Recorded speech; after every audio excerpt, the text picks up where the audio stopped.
Assalamualaikum warahmatullahi wabarakatuh. Hari ini kita akan mempelajari tentang sistem periodik unsur. Oke. Selanjutnya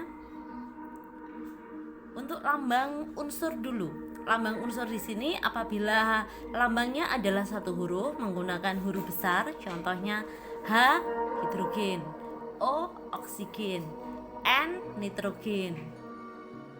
Kemudian misalnya K kalium, seperti itu. Jadi harus huruf besar. Kemudian kalau lambangnya dua huruf, huruf pertama huruf besar, huruf kedua adalah huruf kecil. Contohnya adalah helium He.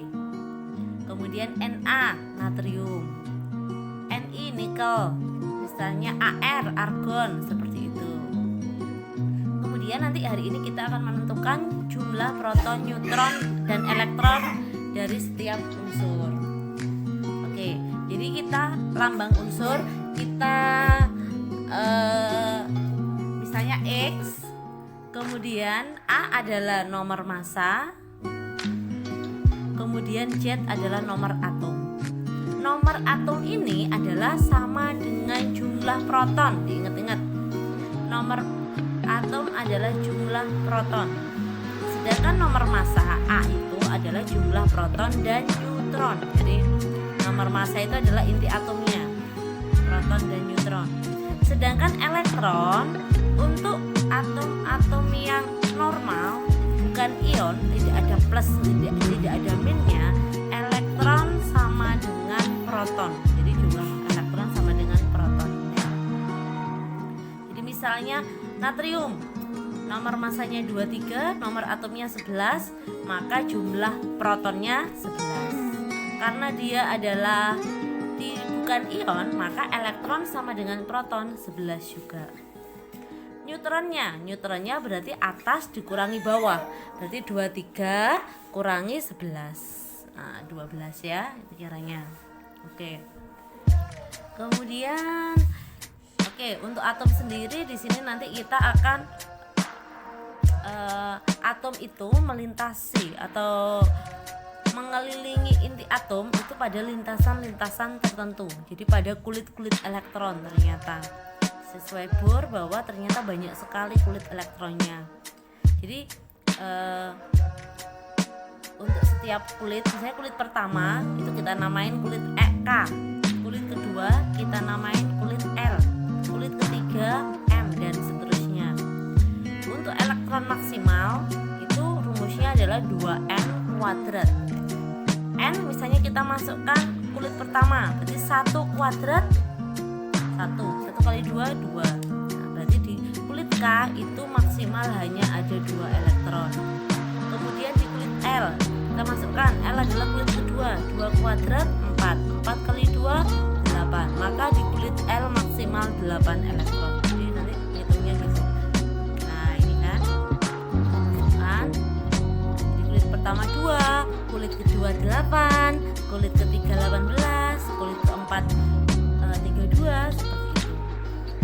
Contoh, kemudian jumlah elektron maksimal pada kulit terluar adalah 8. Kenapa 8? Karena golongan di tabel periodik unsur atau di sistem periodik unsur sampai golongan 8. Kemudian contoh susunan dari kalium 19K.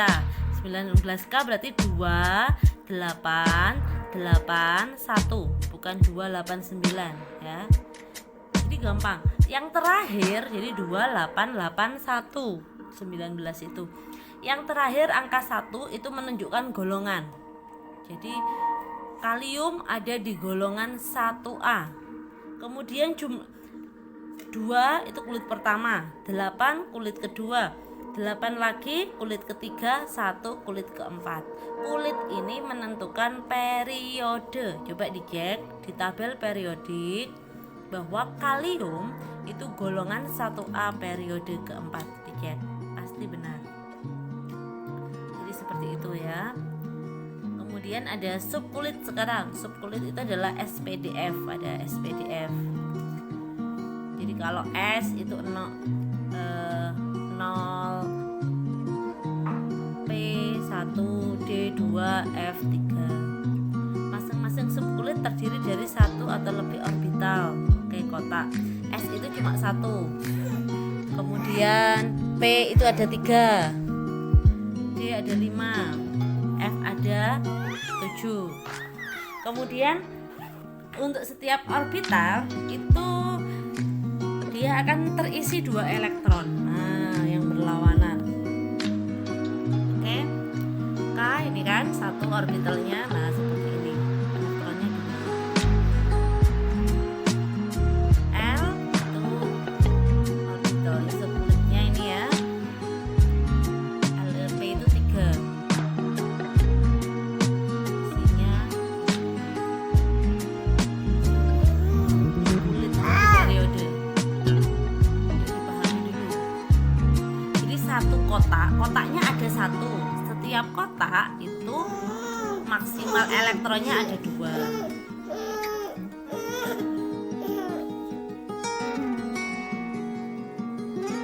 Kemudian apa ya, KLMN ya, itu ya. Nanti kita praktek dulu. Oke, aturan-aturan pada elektron. Yang pertama aturan Aufbau. Aturan Aufbau harus mengisi subkulit yang energinya paling rendah ke dulu. Jadi gini cara ngafalinnya: SS, PS, PS, DPS, DPS, FDPS, FDPS. Jadi caranya gitu aja: SS, PS, PS, DPS, DPS, FDPS, FDPS. S itu dimulai dari angka 1 depannya kulitnya. P itu dimulai dari 2. D dimulai dari 3. F dimulai dari 4. Contoh 11 natrium, berarti 1S2. S tadi kan maksimal 2 kan? 1S2, 2S2, 2P6, 4S1. Jadi yang dilihat atasnya 2 ditambah 2 ditambah 6 masih 10, tambah 1 berarti 11. Caranya khusus S dihitung. Khusus S dihitung. Jadi yang atas kan atasnya 1, berarti itu menunjukkan golongan 1A. Angka 4 menunjukkan periode. Jadi ini salah satu konfigurasi elektron yang selain tadi 28 tadi. Jadi periode keempat golongan 1A. Coba dicek natrium.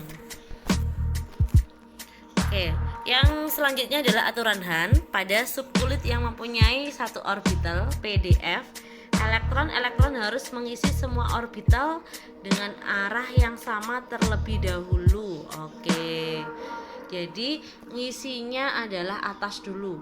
Jadi misalnya P4, misalnya 2P4, misalnya 2P4 terakhirnya, maka yang diisi atas dulu baru bawah. Jadi itu. Nanti kita nyoba ya. Jadi ini. Kemudian larangan Pauli, dalam setiap orbital maksimal 2 elektron dengan arah yang berlawanan. Ya. Misalnya 25. Konfigurasi elektronnya ini, pengisiannya pada subkulit menurut aturan Aufbau. SS, PS, PS, DPS, itu aja. Aturan itu aja ya. Nanti untuk khusus konfigurasi elektron saya terangkan lebih lanjut. Ini khusus konfigurasi elektron ya. Kita langsung ke teori dulu aja. Jadi ada banyak sekali unsur-unsur di tabel periodik unsur. Nanti dicek di buku atau di tabelnya. Nah, sekarang kita akan pengelompokan teori periodik unsur. Yang pertama adalah Dobrener. Dobrener ini dia terkenal dengan triade, hukum triadenya, bahwa ada 3 unsur. Yang tengah ini adalah rata-rata dari unsur pertama dan unsur ketiga. Jadi unsur pertama ditambah unsur ketiga dibagi 2, ini adalah hasil dari unsur kedua. Makanya kita lihat nih, unsur pertama ditambah unsur ketiga dibagi 2 itu adalah unsur kedua. Jadi, setiap kelompok terdiri dari 3 unsur. massa unsur rata-rata dari massa kedua unsur lainnya. Ini LiNaK, K, Li-nya 7, Na-nya, K-nya 39 ditambah dibagi 2, H23. Jadi seperti itu. Dobrenner. Tetapi ternyata tidak semua unsur memiliki sifat ini, makanya ini mempunyai kelemahan. Jadi Dobrenner tadi triade ya. Sekarang Newland. Newland terkenal dengan hukum oktavnya, namanya hukum oktav. Namanya oktav berarti 8, oktav itu 8. Setiap kelipatan 7 mempunyai sifat yang mirip. Sifat ini ke-1 mirip dengan unsur ke-8. Nah, seperti ini. Setiap kelompok bermuatan 7 unsur yang berubah secara beraturan. Ini 8 sebenarnya. Ini ya, 1, 8. Kemudian adalah Mendeleev. Mendeleev ini dia sudah ada periode, ada ini, ada unsur, ada kemiripan. Nah, Mendeleev dan Mayer ini 2 orang, dia di tempat yang berbeda tapi dia memiliki teori yang hampir sama. Jadi ada kolom, ada baris, dan nantinya ini akan menjadi golongan dan periode. Deret vertikal ini adalah sebagai golongan. Deret horizontal ini nantinya akan menjadi periode. Ini masih belum rapi ya, bukan nggak seperti yang sekarang. Nah, di sini untuk Mendeleev belum menemukan unsur-unsur gas mulia. Oke, sekarang yang kita pakai hari ini adalah, jadi selain Mendeleev itu sama Mayer. Jadi yang kita pakai sekarang adalah sistem periodik modern. Nah, ini dia. Nih, contoh ya, golongan 1A. Nanti kalian yang kemarin saya ajarin cara ngafalinya, lina karo robi CS friend, litium, natrium, kalium, rubidium, cesium, dan francium. Golongan 2A, awas hidrogen jangan ikut di 1A. Golongan 2A atau alkali tanah, bebek mangan cacing seret banget rasane. Berilium, magnesium, kalsium, strontium, barium, dan radium. Golongan 8A misalnya, heboh negara Arab karena serangan ranjau, helium, neon, argon, krypton, xenon, radon. Nanti itu caranya. 3A gampang juga, Bang Ali ganteng intelek, boron, Al, aluminium, Ga, gallium, indium, thallium. Jadi nanti kita ini supaya gampang kalian untuk mempelajari unsur-unsur di tabel periodik ini. Nah, jadi vertikal disebut golongan, yang datar disebut periode. Golongan A adalah golongan utama, yang B golongan transisi. Nama-nama golongan A alkali, B alkali tanah, 7 halogen, 8 gas mulia. Kemarin keluar ya di tabel